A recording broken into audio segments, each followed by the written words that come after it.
नमस्कार मु रंगिता साई सरकारी उच्च विद्यालय भेड़ाभालू आसी आज आलोच्य विषयटी है शक्ति और ज्ञान जहाँकि भुवनेश्वर बेहरा द्वारा रचित तार आम द्वितीय भाग विषय आज आलोचना करवा ताहले आम आलोचनाटी करवा लेखकों परिचय।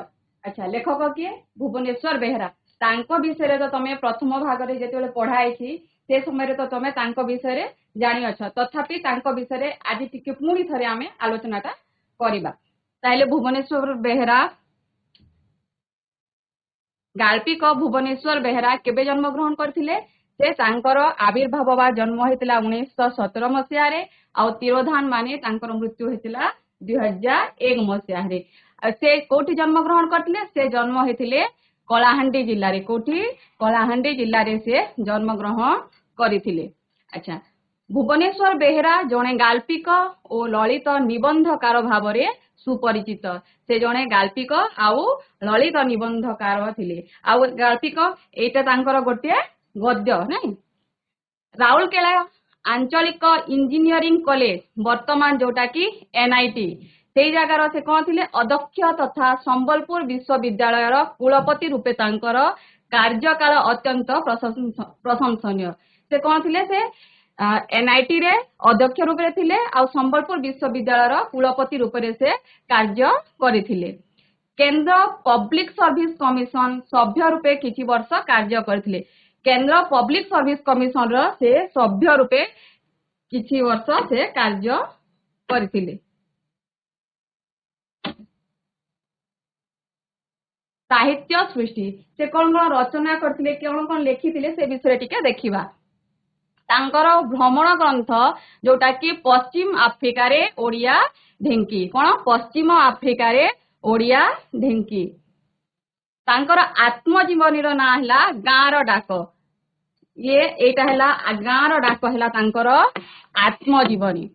प्रबंध पुस्तक मध्य अछि सुण परीक्ष चाली न जानी सहावस्थान फरफर उड़ेकानी कथा ओ लथा सप्तर्षि पत्रिकार प्रकाशक और संपादक से भुवनेश्वर बेहरा कौन गोटे पत्रिका थिला जा ना होछि सप्तर्षि से सप्तर्षि पत्रिकार से प्रकाशक और संपादक मध्य थिले।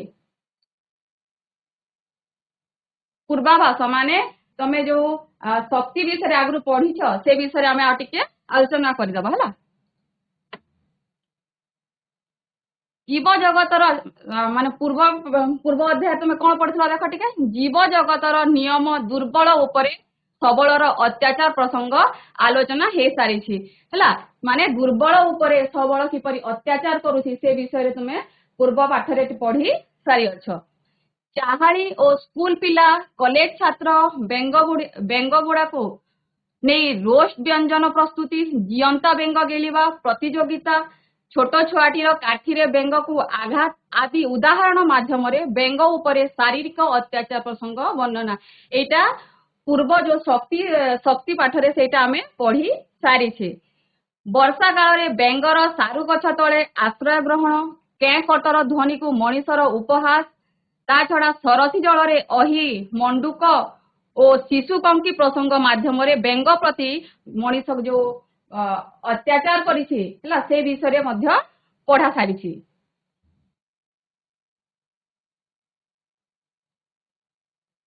तापर आउ कोन पढ़ाइछि बिले सृष्टिर श्रेष्ठ जीव बोली निजे निजर प्रशंसा करुथिबा मनीषर चिरदिन दुर्बल उपरे अत्याचार प्रसंग अवतारण सरिछि। द्रौपदी और बांग्लादेश नारी उपरे अत्याचार प्रसंग आलोचना हेछि। मनीषर शक्ति को सम्मान प्रदर्शन रावण और देवता मानक प्रसंग आलोचना हेछि। अग्नि पवन और जल को दैवी शक्तिर मान्यता प्रदान और मंगलकारी शक्ति निकटरे भक्ति भाव अर्पण ए सब शक्ति पाठरे आलोचनाटा हेछि। तापर आउ कोन अछि पिले देखो एबे आमे ज्ञान विषय रे पढ़िबा शक्ति विषय रे पढ़ि सारि छै एबे ज्ञान विषय रे किछि पढ़िबा। दुर्बल को रक्षा करिबा तथा साहाय्य करिबा प्रत्येकंक कर्तव्य बोली आम पूर्व पुरुष माने कहि जाइछंती माने आमे आमर पूर्व पुरुष माने आगरो कहि जाइछंती कि आमे कोन करिबा दुर्बल को साहाय्य करिबा किंतु सेमाने दुर्बलता को प्रश्नय दे नाहंती ବରଂ ସ୍ପଷ୍ଟ ଭାବରେ ନିନ୍ଦା କରି ଘୋଷଣା କରିଛନ୍ତି ଯେ ବଳହୀନ ଦ୍ୱାରା ଏ ଆତ୍ମା ପ୍ରାପ୍ୟ ନୁହେଁ। କଣ କହିଛନ୍ତି? ଆମର ପୂର୍ବପୁରୁଷ ମାନେ ଦୁର୍ବଳକୁ ରକ୍ଷା କରିବା ପାଇଁ କହିଛନ୍ତି, କିନ୍ତୁ ସେଇ ଦୁର୍ବଳତାକୁ ପ୍ରଶ୍ରୟ ଦେଇନାହାନ୍ତି। ମାନେ ମଣିଷ କେବେ ନିଜକୁ ଦୁର୍ବଳ ଭାବିବା ଉଚିତ ନୁହେଁ। ମାନେ ସେ ଦୁର୍ବଳତାକୁ ସେମାନେ ପ୍ରଶ୍ରୟ ଦେଇନାହାନ୍ତି, ବରଂ ତାଙ୍କୁ ସେ ଦୁର୍ବଳତାକୁ ସେମାନେ ନିନ୍ଦା କରିଛନ୍ତି ଆଉ ଦୁର୍ବଳ ଲୋକଙ୍କୁ ରକ୍ଷା କରିଛନ୍ତି।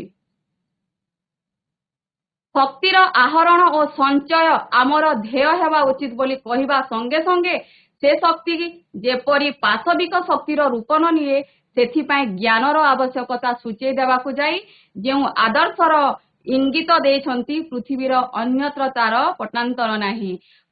ଆଚ୍ଛା, ଶକ୍ତିର ଆହରଣ ଓ ସଞ୍ଚୟ ଆମର ଧ୍ୟେୟ ହେବା ଉଚିତ। ମାନେ କଣ କହିଛନ୍ତି? এই ଶକ୍ତିକୁ ଆମେ ଗ୍ରହଣ କରିବା ଉଚିତ, ତାକୁ ଆମେ ସଂଗ୍ରହ କରିବା ଉଚିତ, ତାକୁ ସଞ୍ଚୟ କରିବା ଉଚିତ। ଧ୍ୟେୟ ଅର୍ଥ ପିଲା ଦେଖ କଣ ଲେଖା ହେଇଛି? ଧ୍ୟେୟ ଅର୍ଥ ସ୍ମରଣୀୟ, ଆଲୋଚନୀୟ, ଚିନ୍ତନୀୟ ହେଲା। এই ଶକ୍ତିକୁ ଆମେ ଆହରଣ କରିବା, ସଞ୍ଚୟ କରିବା, ସଂଗ୍ରହ କରିବା, କିନ୍ତୁ এই ଶକ୍ତି ଯୋଉ ଆମେ ଗ୍ରହଣ କରୁଛେ, ସଂଗ୍ରହ କରୁଛେ, ସେଇଟା କଣ ନ ହବ ପିଲେ? ଯେପରିକି ଦେଖିବା କି ସେଇଟା ପାଶବିକ ଶକ୍ତିର ରୂପ ନେଉନଥିବ। ପାଶବିକ କହିଲେ କଣ ପିଲେ?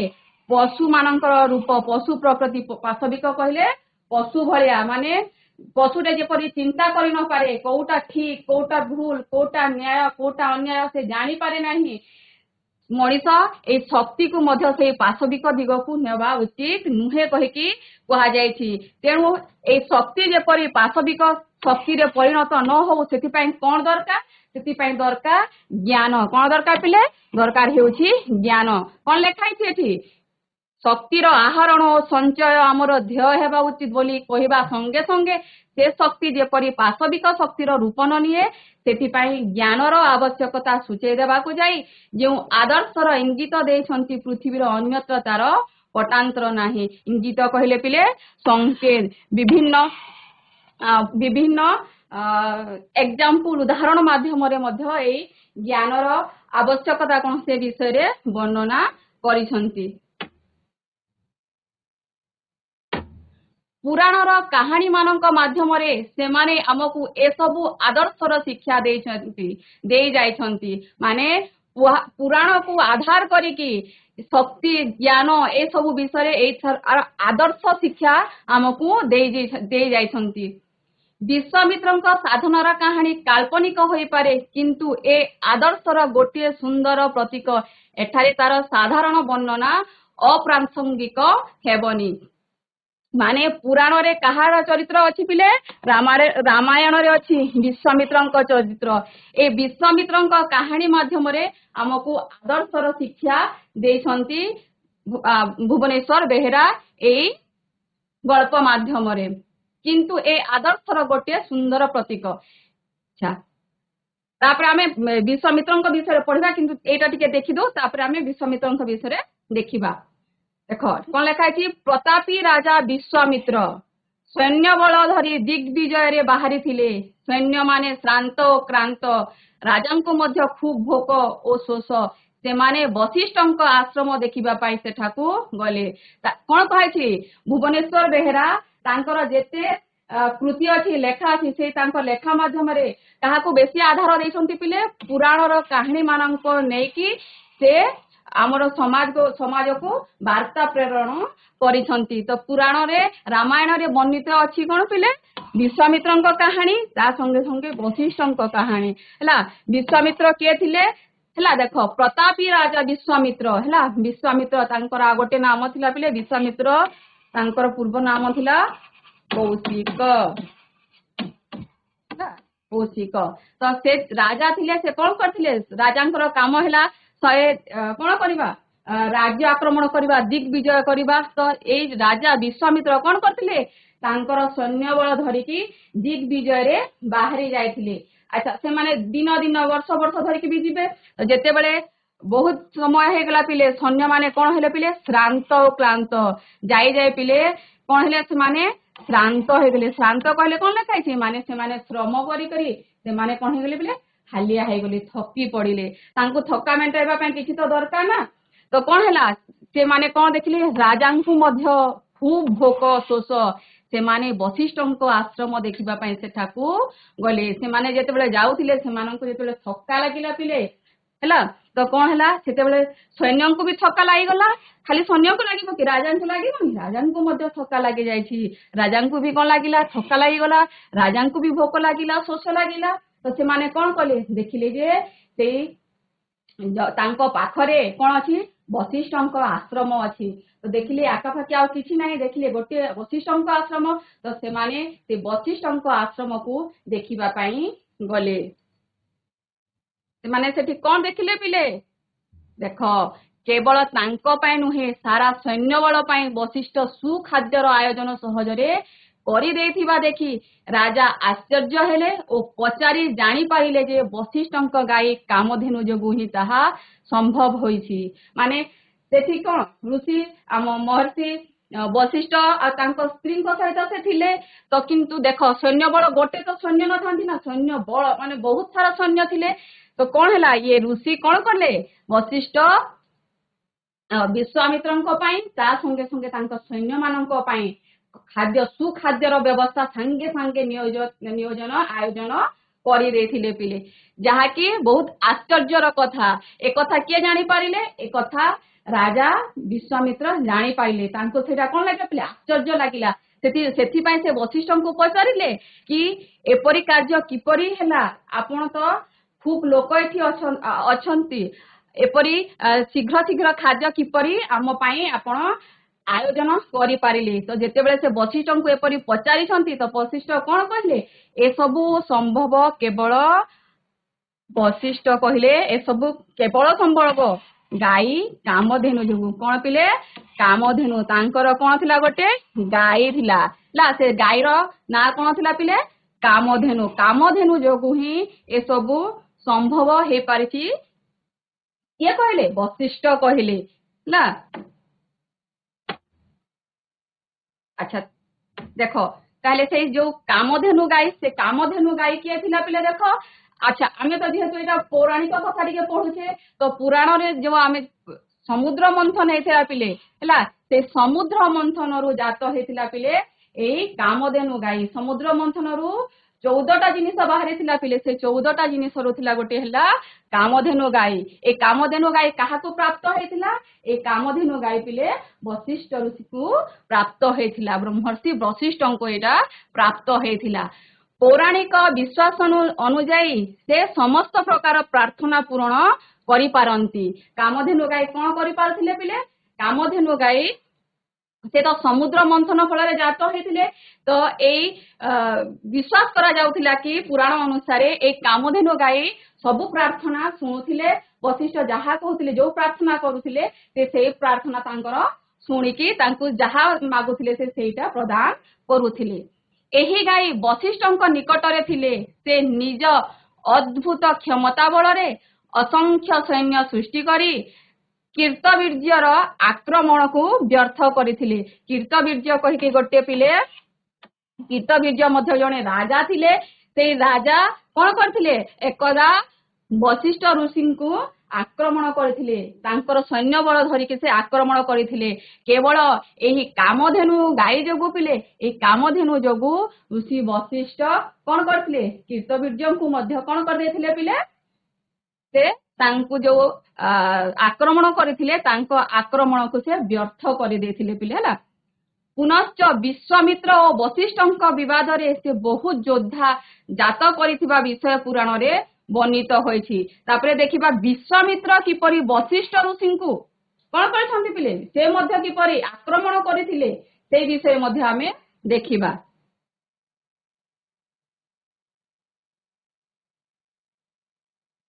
राजांक मनरे लोभ जन्मिला माने देख कामधेनु कथा से शुणिले कि कामधेनु पाखरे केपरि कोन अछि पिले मेडिकल पावर अछि हना नै तो राजांक मनरे लोभ जन्मिला सेति पई विश्वामित्रंक मनरे राजा होचंती अछि न विश्वामित्र तो तांक मनरे लोभ जन्मिला से भी चाहिले कि ए गाईटा कोन हबा दरकार ए गाईटा मो पाखकु आसीबा दरकार एपरि गाई केवल राजांकर धन हेबा उचित भाबी से कामधेनु को बलात्कार रे संगरे नै जिबाकू सैन्य माननकु आदेश देले कौन है पिले विश्वामित्र भाविले कि एई जो कामधेनु गाई अच्छी एटा वशिष्ठ ऋषि पाखरे रहिबा कथा नुहे एटा हेउछि राजांकर धन एटा राजा पाखरे रहिबा कथा सेति पई से कोन कले तांकर जेते सैन्य थिले सेमानंकु आदेश देले तमे जाई कि जबरदस्ती जोर जबरदस्ती काहाको नै आनो कामधेनु को नै आनो हला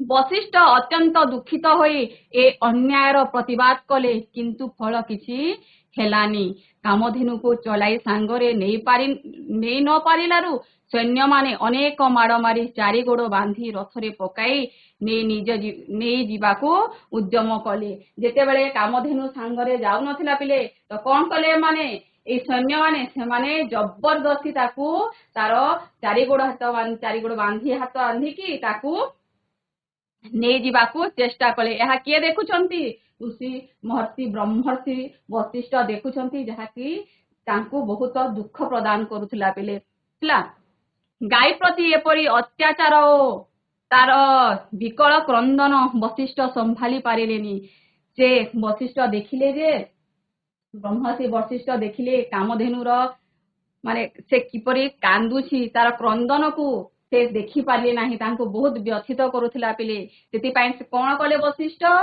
वशिष्ठ कहले कुश खंडिए मंत्र करी छाड़ी देबा फल रे विश्वामित्रंक सैन्य बलर समूल विनाश हैला कुश कोन गोटे से धरले पिले कुश कहले पिले एक प्रकारर तृण सदृश तृण कहले लटा भलिया पिले ला तृण सदृश नै तो सेटा को से कोन कले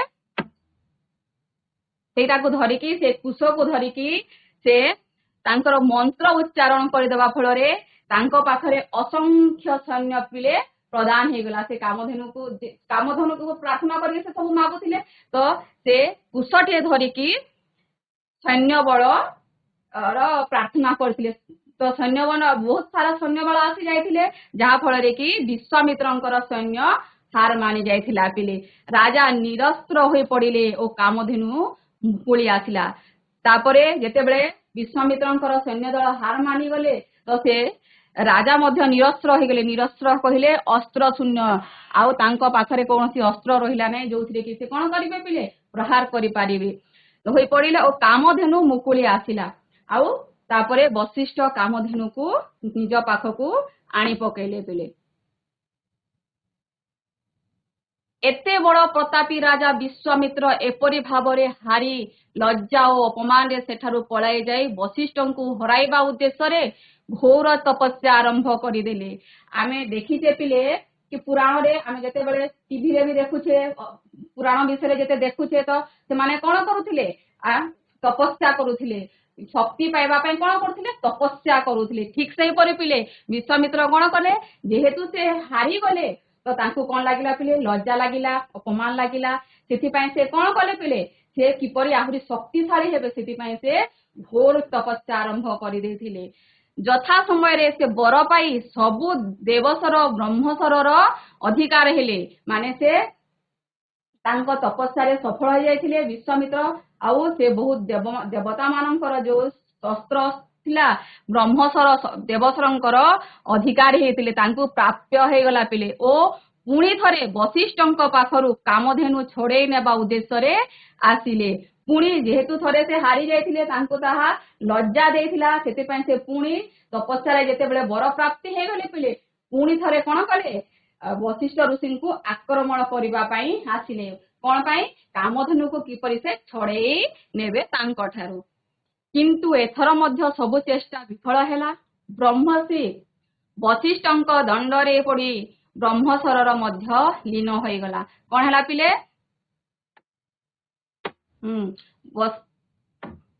ब्रह्मर्षि वशिष्ठंक दंडरे पड़ी ब्रह्मसर मध्य लीन होई गला दंड कहले पिले बाड़ी हैला ब्रह्मर्षि वशिष्ठंकर जो दंड थिला तांकर सेथिरे जेते ब्रह्मसर थिला जेते देवसर थिला सब पिले कोन पिला लीन होई गला नाश होई गला अदृश्य होई गला लीन कहले अदृश्य सब पिले हारी गला पिले तांकर गोटे दंड रे बाकी सबु सर देवसर ब्रह्मसर कोन थिला लीन होइतला अदृश्य हो जाइतिला हार मानी जाइतिला पिले ବିଶ୍ୱାମିତ୍ର ବୁଝିପାରିଲେ ଯେ ବ୍ରହ୍ମତେଜ ସମ୍ମୁଖରେ ପାଶବିକ ଶକ୍ତି କିଛି ନୁହେଁ। ତାପରେ କଣ ବୁଝିପାରିଲେ ବିଶ୍ୱାମିତ୍ର ବୁଝିପାରିଗଲେ ଯେ ଏଇ ଯୋଉ ବ୍ରହ୍ମତେଜ ସମ୍ମୁଖରେ ଏଇ ପାଶବିକ ଶକ୍ତି କିଛି ନୁହେଁ। ବ୍ରହ୍ମତେଜ କାହା ପାଖରେ ଅଛି ପିଲେ? ବ୍ରହ୍ମର୍ଷି ବଶିଷ୍ଠଙ୍କ ପାଖରେ ଯୋଉ ବ୍ରହ୍ମତେଜ ଅଛି ତାଙ୍କ ପାଖରେ ଏଇ ପାଶବିକ ଶକ୍ତି କିଛି ନୁହେଁ। ତାଙ୍କର ବିଶ୍ୱାମିତ୍ର ପାଖରେ ଯୋଉ ଶକ୍ତି ଥିଲା ପିଲେ ସେଇ ଶକ୍ତିଟା ବର୍ତ୍ତମାନ କଣ ହେଇଯାଇଛି? ପାଶବିକ ଦିଗକୁ ସେଇଟା ମୁହାଁଇ ଯାଇଛି। ସେଥିପାଇଁ ପିଲେ ଏଇ ବ୍ରହ୍ମତେଜ ଆଗରେ ଏଇ ଯୋଉ ପାଶବିକ ଶକ୍ତି ହାର ମାନି ଯାଉଛି ପିଲେ। ସେଥିପାଇଁ ଆମକୁ ସବୁବେଳେ ବ୍ରହ୍ମତେଜ ଅର୍ଜନ କରିବା ଉଚିତ ପିଲେ। ସେ ରାଜ୍ୟଭାର ଅନ୍ୟ ହାତରେ ସମର୍ପି ଦେଇ ବ୍ରହ୍ମଜ୍ଞାନ ଲାଭ ଆଶାରେ ତାଙ୍କ ଅଦ୍ଭୁତପୂର୍ବ ତପସ୍ୟା ଆରମ୍ଭ କରିଥିଲେ। ବର୍ତ୍ତମାନ ତାଙ୍କୁ କଣ ଦରକାର ପିଲେ? ବର୍ତ୍ତମାନ ତାଙ୍କୁ ଦରକାର ବ୍ରହ୍ମଜ୍ଞାନ, ଦିବ୍ୟ ଜ୍ଞାନ ଦରକାର। ତାଙ୍କୁ କଣ ଦରକାର?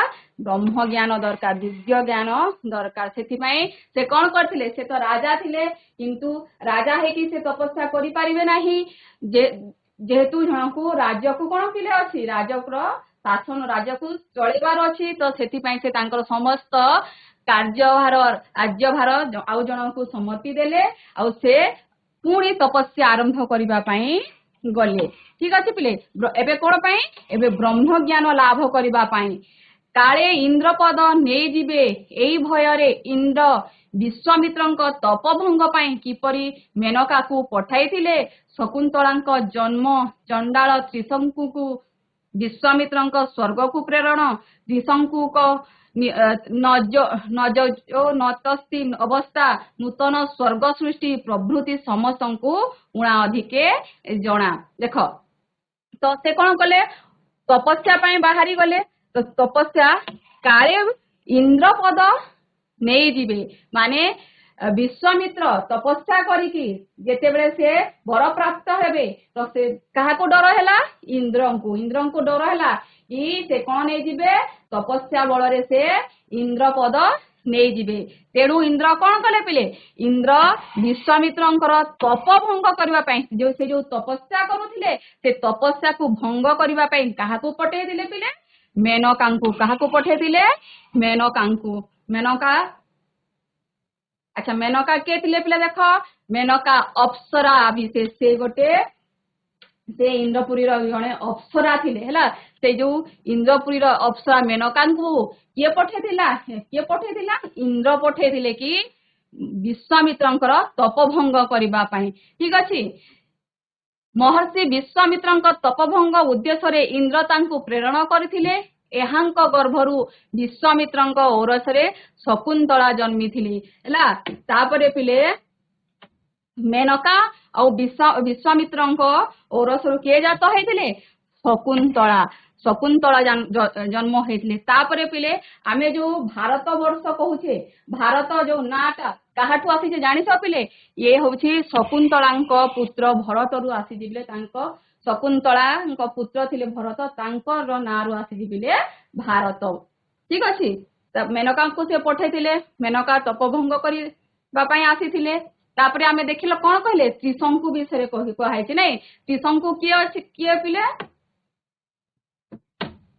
ତ୍ରିଶଙ୍କୁ ସୂର୍ଯ୍ୟବଂଶୀୟ ରାଜା। ତ୍ରିଶଙ୍କୁ ମଧ୍ୟ ଜଣେ ରାଜା ଥିଲେ। ସଶରୀରେ ସ୍ୱର୍ଗ ଲାଭ ନିମିତ୍ତ କୁଳଗୁରୁ ବଶିଷ୍ଠଙ୍କୁ ଉପାୟ ସୃଷ୍ଟି ପାଇଁ ଅନୁରୋଧ କରିଥିଲେ। ଆଚ୍ଛା, ତ୍ରିଶଙ୍କୁଙ୍କର କୁଳଗୁରୁ କିଏ ଥିଲେ? ତାଙ୍କର ଗୁରୁ ଥିଲେ କିଏ ପିଲେ? ବଶିଷ୍ଠ। ଆଚ୍ଛା, ଆମର ଏଇ ଯୋଉ ଶରୀର ଥିଲେ, ଆମର ଶରୀର ସଶରୀରେ କେବେ ସ୍ୱର୍ଗ ଲାଭ କରିପାରିବ ନାହିଁ। ଆମ ମରିଗଲେ ପିଲେ ଆମର ଆତ୍ମା ହିଁ ସ୍ୱର୍ଗକୁ ଯାଇଥାଏ ପିଲେ। କିନ୍ତୁ ସେ କଣ ଭାବିଛନ୍ତି? ତ୍ରିଶଙ୍କୁ ସେ କହିଛନ୍ତି କି ସଶରୀରେ ସ୍ୱର୍ଗ ଲାଭ ନିମିତ୍ତ କଣ କରିଥିଲେ?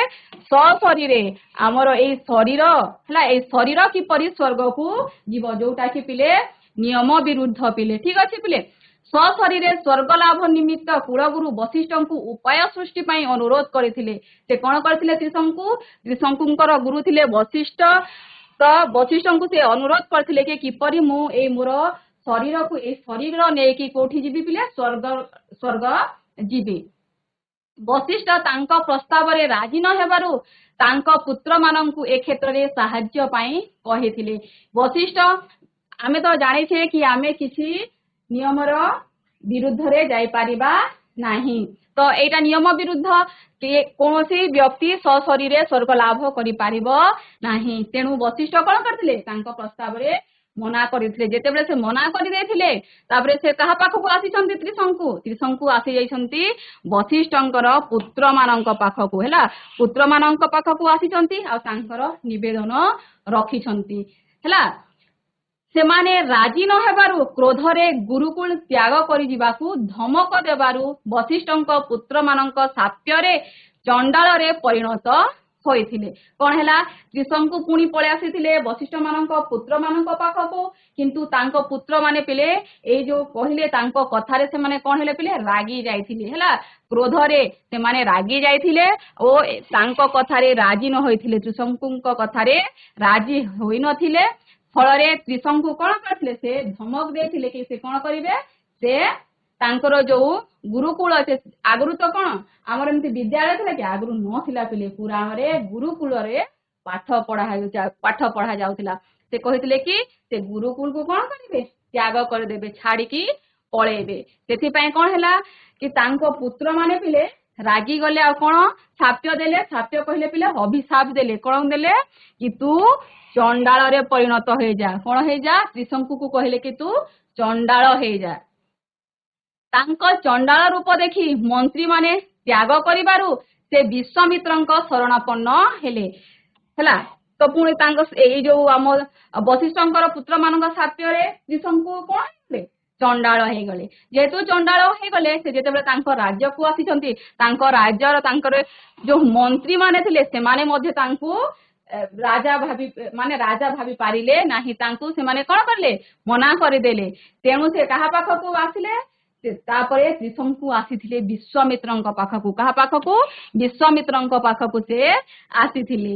ବିଶ୍ୱାମିତ୍ର ତାଙ୍କୁ ସ୍ୱଦେହରେ ସ୍ୱର୍ଗକୁ ପଠେଇବାକୁ ଯଜ୍ଞ ଆରମ୍ଭ କଲେ। କଣ କଲେ ପିଲେ? ବିଶ୍ୱାମିତ୍ର ସ୍ୱଦେହରେ ସଶରୀରରେ ହେଲା ତ୍ରିଶଙ୍କୁ କୋଉଠିକୁ ପଠେଇବାକୁ? ସ୍ୱର୍ଗକୁ ପଠେଇବାକୁ ଯଜ୍ଞ ଆରମ୍ଭ କରିଦେଇଥିଲେ ବିଶ୍ୱାମିତ୍ର। କୌଣସି ଦେବତାଙ୍କର ଯଜ୍ଞକୁ ଆଗମନ ନ ହେବାରୁ ବିଶ୍ୱାମିତ୍ର କ୍ରୁଦ୍ଧ ହୋଇ ନିଜ ତପସ୍ୟା ବଳରେ ତ୍ରିଶଙ୍କୁଙ୍କୁ ସ୍ୱର୍ଗକୁ ପ୍ରେରଣ କରିବା ପ୍ରୟାସ କଲେ। ମାନେ ସେ ଯଜ୍ଞ ଆରମ୍ଭ କରିଦେଲେ ବିଶ୍ୱାମିତ୍ରଙ୍କ ଯଜ୍ଞକୁ ଅନ୍ୟାନ୍ୟ ଦେବତା ମାନଙ୍କୁ ସେ ଆମନ୍ତ୍ରଣ କରିଥିଲେ, କିନ୍ତୁ ତାଙ୍କ ଯଜ୍ଞ ସ୍ଥଳକୁ କେହି ଆସିଲେ ନାହିଁ। ସେଥିପାଇଁ ସେ ରାଗିକି ପୁଣି ନିଜ ତପସ୍ୟା ବଳରେ ପୁଣି ସେ ତପସ୍ୟା ଆରମ୍ଭ କରିଦେଇଥିଲେ। ଯଜ୍ଞ ଛାଡିକି ସେ କଣ କଲେ ପିଲେ? ତପସ୍ୟା କଲେ। ତପସ୍ୟା ବଳରେ ସେ କାହାକୁ? ତ୍ରିଶଙ୍କୁକୁ ସ୍ୱର୍ଗକୁ ପ୍ରେରଣ କରିବା ପାଇଁ ସେ ପ୍ରୟାସ କରିଥିଲେ। ସ୍ୱର୍ଗକୁ ପଠେଇବାକୁ ସେ ଚେଷ୍ଟା କରିଥିଲେ। ରାଜା ଧୀରେ ଧୀରେ ସ୍ୱର୍ଗ ଦିଗକୁ ଗମନ କରିବାକୁ ଲାଗିଲେ।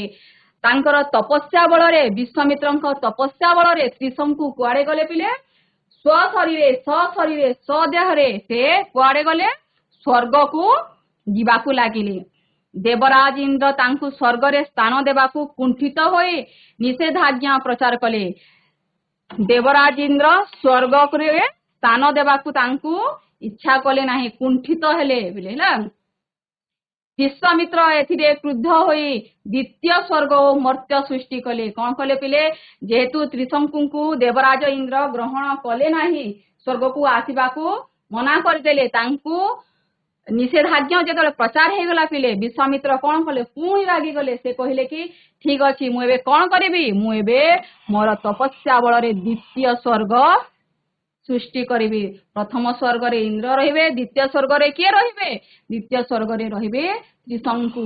ଯେହେତୁ ତ୍ରିଶଙ୍କୁଙ୍କର ଇଚ୍ଛା ଥିଲା କି ସଶରୀରରେ ସ୍ୱର୍ଗ ଲାଭ କରିବା, ଦ୍ୱିତୀୟ ସ୍ୱର୍ଗ ଓ ମର୍ତ୍ତ୍ୟ ସୃଷ୍ଟି କଲେ। ବିଶ୍ୱାମିତ୍ର ତାଙ୍କ ତପସ୍ୟା ବଳରେ ଦ୍ୱିତୀୟ ସ୍ୱର୍ଗ ଓ ମର୍ତ୍ତ୍ୟଟେ ସେ ସୃଷ୍ଟି କଲେ।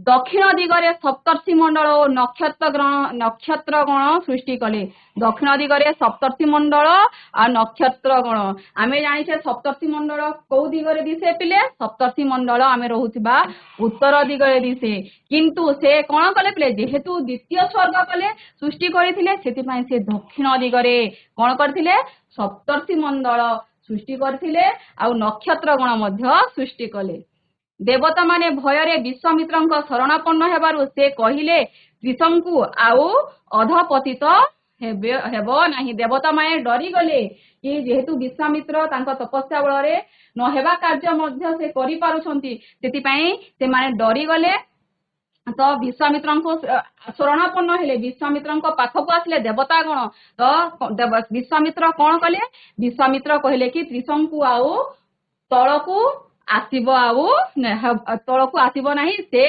अधपतित हेकी अधपतित हेबो नाही माने तलकू से आसीब नाही देवता माने एथिरे स्वीकृत हेले ओ सेही दिन ठारू त्रिशंकु अधोबदन होई विश्वामित्र सृष्ट ध्रुव अमर नक्षत्र परिवेशिष्ट पूर्वक अंतरिक्षरे विराजमान हेले माने कोन त्रिशंकु वर्तमान के माने से झुली के वर्तमान रही पिले ठीक अच्छी से त्रिशंकु अधा स्वर्ग रे झुलु बोली कह जाए जेहेतु से तलकू आसिले नहीं से अधा स्वर्ग रे ही झुलिकी रहिले एते तपस्या परे मध्य संपूर्ण रूपे क्रोध दमन करि पारि नथिबारु आउ अहंकार जगु विश्वामित्र आउ थरे वशिष्ठଙ୍କ पाखକୁ ଯାଇ ନିଜକୁ अपमानित मने କରିଥିଲେ देखो पिले से बार बार कोन करूछंती वशिष्ठଙ୍କୁ हरेबाकू चेष्टा करूछंती किंतु से कोन होछंती पिले लज्जा अपमान पाउछंती हारी जाउछंती पुणी थरे से आक्रमण करिसंती किंतु पुणी हारी मानिले शेषरे तांकर जेते बेले ब्रह्म ज्ञानर उद्रेक हैला से वशिष्ठଙ୍କୁ देखा कले सहास्य वदन रे शेषरे तांकर जेते बेले ब्रह्म ज्ञानर उदय हैला एबे वर्तमान कोन हैला पिले ब्रह्म ज्ञान माने तांकर शक्ति वर्तमान ब्रह्म ज्ञान आड़को आसिला पिले हैला ठीक अछि से पाशविक शक्ति आ रहिला नाही ब्रह्म ज्ञान उद्रेक हैला तमे अष्टम श्रेणी रे पढि अछ पिले वशिष्ठ और विश्वामित्र सेथिरे ठीक से माने बढ़िया भाबरे बुझाइछि किपरि आमर विश्वामित्रंकर ब्रह्म ज्ञान उद्रेक हेथिला ठीक अछि क्रोध कुआड़े चली जाइथिला वशिष्ठଙ୍କୁ हराइबा प्रश्न आउ नथिला माने विश्वामित्र वर्तमान तांकर ए ज्ञानोदय फल रे पिले से कोन हला तांकर पाशविक शक्ति पाशविक रूपटा ब्रह्म ज्ञान रे परिणत हे जाइथिला वशिष्ठ ब्रह्मर्षि विश्वामित्रଙ୍କୁ ससम्मान निज आश्रम को पाछोटी नहीं देख पिले आगरु कौन थे पिले आगरु विश्वामित्र को कौन कह जाउथिला राजा तापरे से ऋषि हेथिले किंतु तांको ब्रह्मर्षिर आख्या दिया जाय नथिला से ब्रह्मर्षिर आख्या काहा को देबार थिला से ब्रह्मर्षिर आख्या वशिष्ठ स्वयं वशिष्ठ ब्रह्मर्षि वशिष्ठ तांको प्रदान करिबार थिला किंतु तांको पाखरे कोन थिला पिले विश्वामित्रଙ୍କ पाखरे पाशविक शक्ति थिला से पाशविक शक्ति जोगु पिले से ब्रह्मर्षि हे पारि नथिले किंतु जेते बेले से तांकर से शक्ति को त्याग करिसंती ब्रह्म ज्ञान पई से बाहरी छंती से ब्रह्म ज्ञान फल रे कोन हे पारिसंती पिले ब्रह्मर्षि विश्वामित्र हे पारिसंती वशिष्ठ ब्रह्मर्षि विश्वामित्र को ससम्मान निज आश्रम को पाछोटी नेथिले ला लास्ट रे विश्वामित्र को ब्रह्मर्षि विश्वामित्र को वशिष्ठ तांको आश्रम को स्वागत करथिले पाछोटी आनिथिले तांको से आक्रमण करबा को से आउ चाहिले नाही महातेजस्वी ब्रह्मर्षि विश्वामित्र निजे अति शक्तिमान होई मध्य परे आउ अस्त्र धारण करि नाहंती से बहुत शक्तिमान आमे तो तांको शक्ति विषय जानिले किंतु देख पिले कोन हैला परे से तांकर अस्त्र मध्य कोन करछंती त्याग करछंती हैला सुबाहु मारीच ताड़का प्रभृति राक्षस मानक दाउरु निज आश्रम को रक्षा करिबा पई दशरथଙ୍କ पाखକୁ ଯାଇ राम लक्ष्मणଙ୍କୁ सांगरे नै आसीछंती ओ सेमानଙ୍କୁ धनुर्विद्या शिक्षा देइछंती माने जेते बेले किए सुबाहु मारीच ताड़का ए माने रामायण रे वर्णित गोटे गोटे चरित्र पिले हला ए माने कोन होई जेते बेले ब्रह्मर्षि विश्वामित्रଙ୍କ आश्रम को आक्रमण करबा को जाउछंती से कोन करिसंती विश्वामित्र ब्रह्मर्षि ସେ ଦଶରଥଙ୍କ ପାଖକୁ ଯାଇକି ରାମ ଲକ୍ଷ୍ମଣ ବେଣୀ ଭାଇଙ୍କୁ ଆଣିକି ସେମାନଙ୍କୁ ଧନୁ ଶିକ୍ଷା ଦେଇଛନ୍ତି। ସେମାନେ କାହାକୁ ଆକ୍ରମଣ କରିବେ? ସୁବାହୁ ଆଉ ମାରିଚଙ୍କୁ। ଠିକ ଅଛି ପିଲେ। ତାପରେ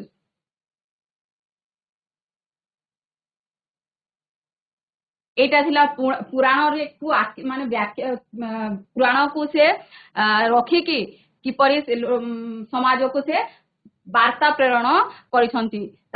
ତାପରେ ଦେଖିବା ଗାନ୍ଧୀଜୀ ମଧ୍ୟ ଏପରି ଆଦର୍ଶ ଶିକ୍ଷା ଦେଇଛନ୍ତି। ଗାନ୍ଧୀଜୀ ମଧ୍ୟ ଏପରି ଆଦର୍ଶ ଶିକ୍ଷା ଦେଇଛନ୍ତି। ତାଙ୍କର ଅହିଂସା ଦୁର୍ବଳର ଅହିଂସା ନୁହେଁ, ତାହା ସବଳର ଅହିଂସା। ସେ ଯୋଉ ଅହିଂସାର ବାର୍ତ୍ତା ଦେଇଥିଲେ ଗାନ୍ଧୀଜୀଙ୍କର ଆଦର୍ଶ ଶିକ୍ଷା ହେଲା ଅହିଂସା। ଏହି ଅହିଂସା ଥିଲା ଦୁର୍ବଳର ଅହିଂସା ନୁହେଁ, ଏଇଟା ଥିଲା ସବଳର ଅହିଂସା। ଠିକ ଅଛି।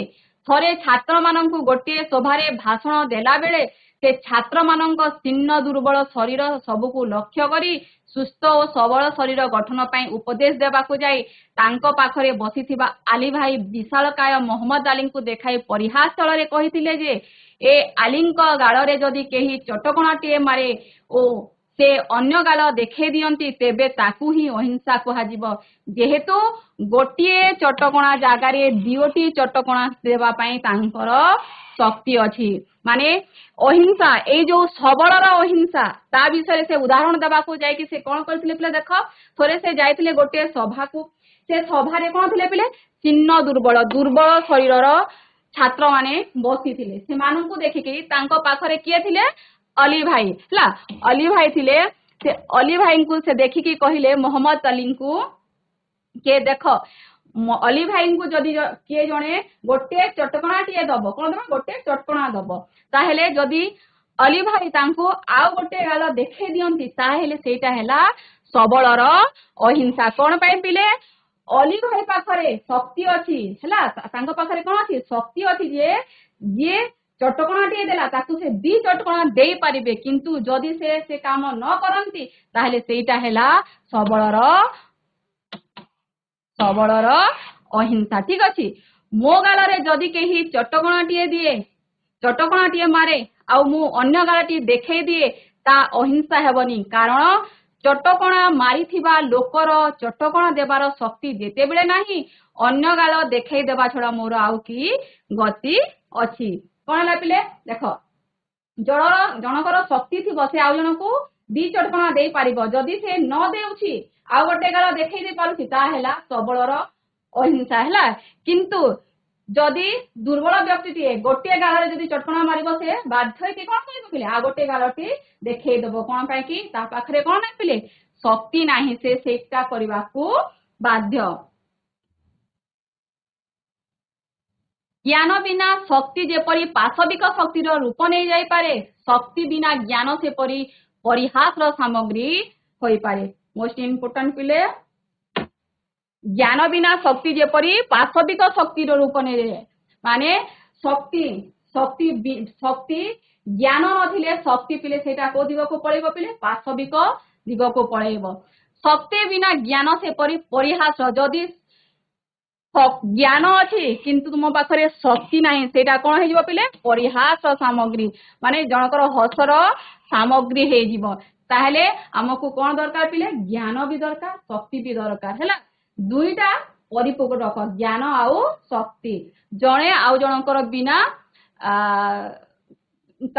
ତାର କିଛି କଣ ଅସ୍ତିତ୍ୱ ନାହିଁ କହିଲେ ଅତ୍ୟୁକ୍ତି ହବ ନାହିଁ ପିଲେ। ସେଥିପାଇଁ ଜ୍ଞାନର ଗାରିମାରେ ଗରିଆନ ହେଲେ ହିଁ ଦୁର୍ବଳ ଭାରତ ପୃଥିବୀରେ ତାର ନ୍ୟାୟୋଚିତ ଆସନ ପାଇବା ତ ଦୂରେ ଥାଉ, ଅନେକ ସମୟରେ ଉପହାସର ପାତ୍ର ହୋଇଛି। କଣ କହିଲେ? ମାନେ ଭୁବନେଶ୍ୱର ବେହେରା କହିଲେ କି ଜ୍ଞାନ ବିନା ଶକ୍ତି ଯେପରି ପାଶବିକ ଶକ୍ତିର ରୂପ ନେଇପାରେ, ଶକ୍ତି ବିନା ଜ୍ଞାନ ସେପରି ପରିହାସର ସାମଗ୍ରୀ ହେଇପାରେ। ତ ସେ ଆମ ଭାରତ ବର୍ଷକୁ କହିଛନ୍ତି, କଣ କହିଛନ୍ତି? ଆମ ଭାରତ ବର୍ଷରେ, ଆମ ପୃଥିବୀରେ କଣ ହେଇଛି ପିଲେ? ଆମ ଭାରତରେ କଣ ଅଛି ପିଲେ? ଜ୍ଞାନର ବହୁତ ଗାରିମାରେ ଆମ ଭାରତ ଗରିଆନ ହେଇଛି, ମାନେ ଶ୍ରେଷ୍ଠ ହେଇଅଛି। ଗରିଆନ କହିଲେ ଶ୍ରେଷ୍ଠ ହୋଇଅଛି। କିନ୍ତୁ ଆମ ପାଖରେ କଣ ଅଛି ପିଲେ? କମ ଶକ୍ତି ଥିବାରୁ ଆମେ କିଛି ସମୟରେ କଣ ହଉଛି ପିଲେ? ଉପହାସର ପାତ୍ର ହେଇଯାଉଛୁ। ଶକ୍ତି ଓ ଜ୍ଞାନର सुसमन्वय ही भारतीय परंपरार आदर्श। तेणु कौन रहिबा पिले खाली शक्ति नुहे कि खाली ज्ञान नुहे, आमको शक्ति संगे ज्ञान दरकार, ज्ञान संगे शक्ति दरकार। जदि गोटे रहिबो ताहेले आउ गोटे देख ज्ञान बिना शक्ति कौन हो जाउछि पिले पाशविक, ता छड़ा शक्ति बिना ज्ञान हो जाउछि परिहासर सामग्री।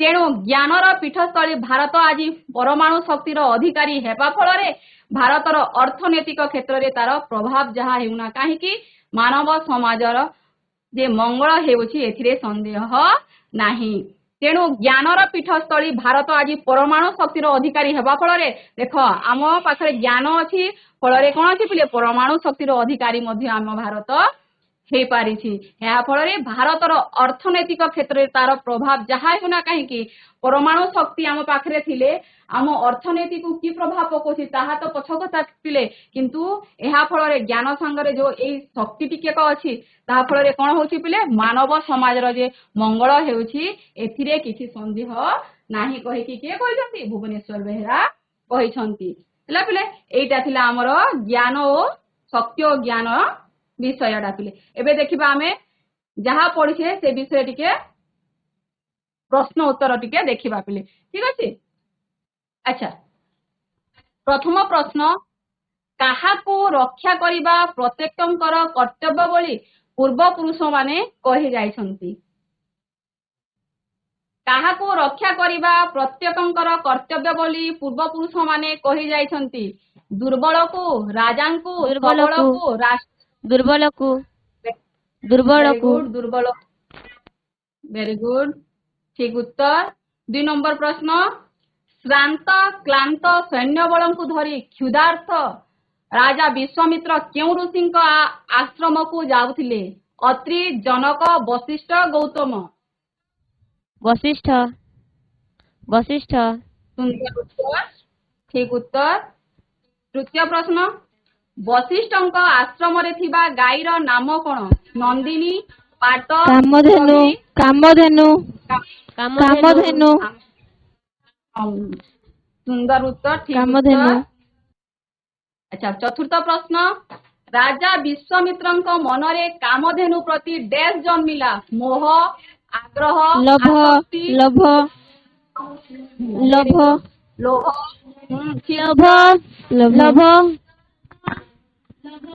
वशिष्ठଙ୍କୁ हराइबा उद्देश्य विश्वामित्र कौन आरंभ करथिले? पंचम प्रश्न, वशिष्ठଙ୍କୁ हराइबा उद्देश्य विश्वामित्र कौन आरंभ? घोर तपस्या।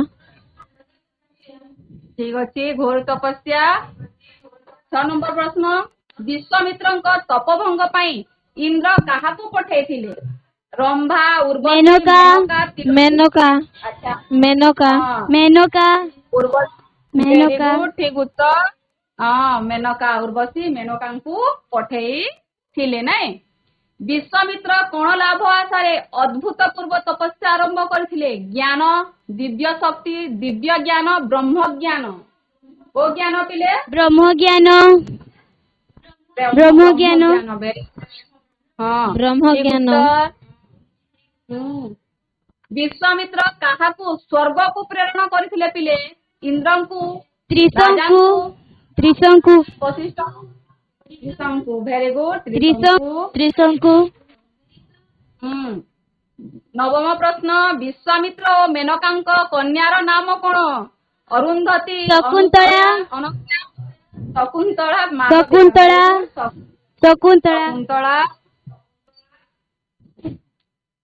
प्रश्न 10, ज्ञान बिना शक्ति काहार रूप धारण करे? पाशविक शक्ति, उत्तम शक्तिर, प्रकृत शक्तिर, बाह्य शक्ति।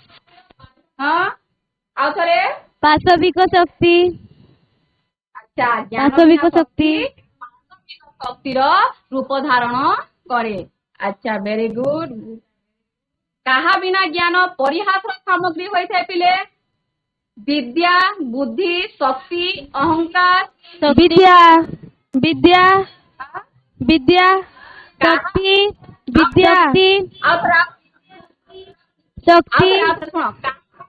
शक्ति, वेरी गुड। विद्या, शक्ति ଶକ୍ତି ଶକ୍ତି ପିଲେ ବିଦ୍ୟା ନାହିଁ ଦେଖ ଆମେ ଦେଖ କୁହାଯାଇଥିଲା ନା ଜ୍ଞାନ ବିନା ଶକ୍ତି ପାଶବିକ ଶକ୍ତିରେ ପରିଣତ ହେଇଯାଏ ଠିକ ସେପରି ପିଲେ ଯଦି ଶକ୍ତି ବିନା ଜ୍ଞାନଟା କଣ ହେଇଯିବ ପିଲେ ପରିହାସ ଉପହାସର ସାମଗ୍ରୀ ହେଇଯାଇଥାଏ ପିଲେ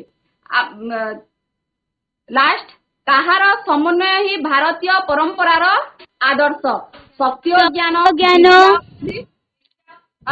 ଶକ୍ତି ଓ ଜ୍ଞାନ ଶକ୍ତି ଓ ଜ୍ଞାନ ଶକ୍ତି ଓ ଜ୍ଞାନ ଶକ୍ତି ଓ ଜ୍ଞାନ ଶକ୍ତି ଓ ଜ୍ଞାନ ଶକ୍ତି ଓ ଜ୍ଞାନ ଏବେ ତୁମ ପାଇଁ ଗୋଟେ ଗୃହ କାର୍ଯ୍ୟ ଅଛି ପିଲେ ଏଇଟା ତମେ ଖାତାରେ ଟିପି ରଖ ଆମ ଭାରତୀୟ ପୁରାଣ ଶାସ୍ତ୍ର ମାନଙ୍କରେ ବର୍ଣ୍ଣିତ ବିଭିନ୍ନ ଋଷିଙ୍କ ଏକ ତାଲିକା ପ୍ରସ୍ତୁତ କରିବ ଆଉ ତୁମର ଯୋଉ ମାନେ MIL ଟିଚର ଅଛନ୍ତି ତାଙ୍କୁ ତମେ ଯାଇକି ଦେଖେଇବ ଠିକ ଅଛି ପିଲେ ଧନ୍ୟବାଦ।